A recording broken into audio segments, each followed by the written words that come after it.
Votre invité ce matin, Béatrice Rulle, 6 minutes avec Michael Anderson. Il est député UDC et opposé à la loi sur le climat. Bonjour Michael Anderson. Bonjour Béatrice Rulle. Merci d'être sur Radio Lac ce matin. La loi climat, donc nous y votons dessus le 18 juin prochain. Elle prévoit d'atteindre le net zéro d'émissions de gaz à effet de serre d'ici 2050, avec pas moins de 2 milliards de francs sur 10 ans de la part de la Confédération pour nous aider, ainsi que les entreprises, à réduire notre impact carbone. C'est donc une loi incitative et non plus coercitive. C'est quoi le problème finalement ?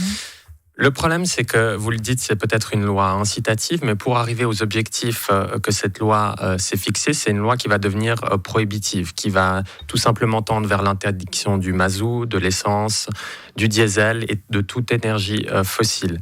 Au-delà de cela, elle risque de mettre à mal aussi la sécurité énergétique, la sécurité d'approvisionnement de notre pays. On voit les risques qu'il y a eu cet hiver en termes d'approvisionnement énergétique. Et au-delà de ça, l'UDC la combat très clairement, tout comme la stratégie énergétique 2050 que le parti avait combattue. Et on voit où ça nous a mené aujourd'hui, avec une dépendance de l'énergie étrangère, avec une explosion des coûts de l'électricité.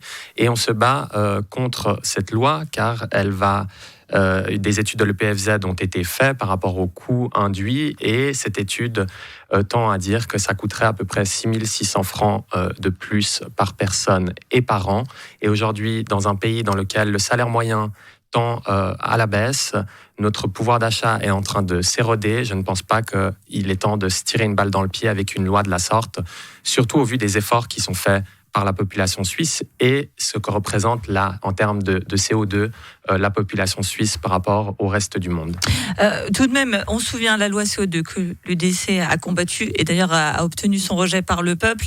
Elle proposait de taxer la population. De cela, il n'en est plus question.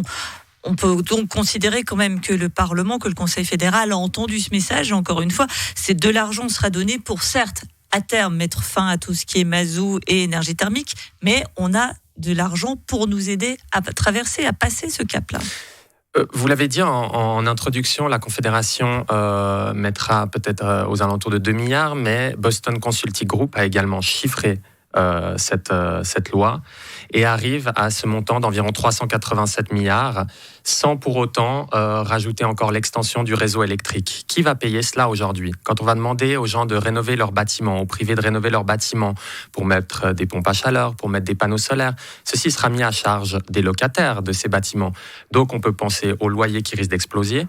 Pour financer ça au niveau de la Confédération, finalement, comment est-ce que la Confédération se finance aujourd'hui à travers des impôts et des taxes ? On n'est pas à l'abri demain qu'on augmente les impôts et les taxes pour pouvoir financer ce genre de loi.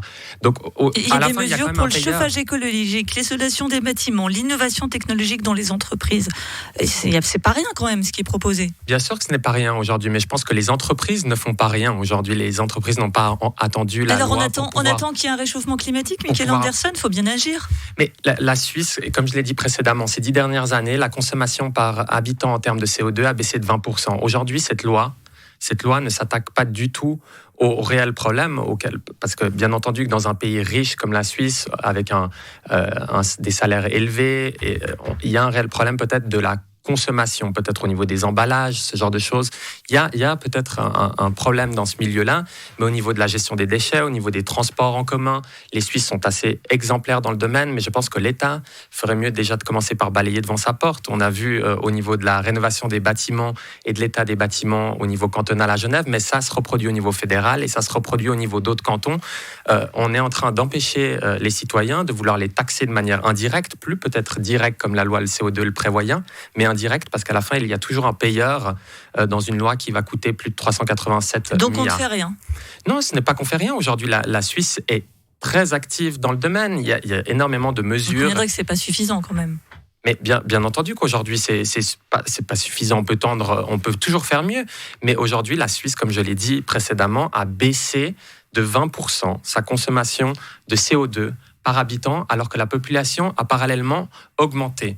Aujourd'hui, il y a des mesures incitatives qui sont faites pour les gens qui rouleraient en voiture électrique. Mais qu'est-ce qu'on fait demain si tout le monde roule en voiture électrique ? Aujourd'hui, ce qu'on tend avec cette loi à vouloir remplacer, c'est 60% de notre consommation énergétique. Et ça a été chiffré pour remplacer ces 60% de notre consommation énergétique, qui est de mazout, de l'essence, du diesel, il faudrait 17 barrages comme la Grande Dixence, barrages hydroélectriques, 17 barrages qui ont pris 10 ans pour être construits. Il faudrait 70 millions de mètres carrés de panneaux solaires. Il faudrait 5000 éoliennes pour pouvoir compenser juste ces 60%-là. Est-ce que c'est ça qu'on a envie aujourd'hui ?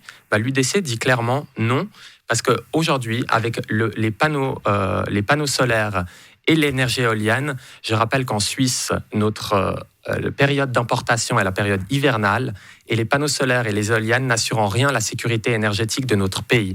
En revanche, on a des partis qui ont défendu cette loi, qui s'opposent à l'énergie nucléaire, et je rappelle que l'énergie nucléaire est l'énergie la plus décarbonée dans tout ceci, et tous les pays qui ont cessé cette énergie nucléaire ont aujourd'hui ramené des centrales à charbon, comme l'Allemagne, qui est polluant comme pas possible en termes de CO2.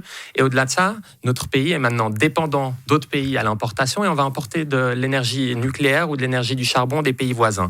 Donc il faut arrêter l'hypocrisie, et maintenant il faut surtout s'assurer de notre auto-approvisionnement énergétique et pouvoir gérer notre approvisionnement énergétique dans notre pays.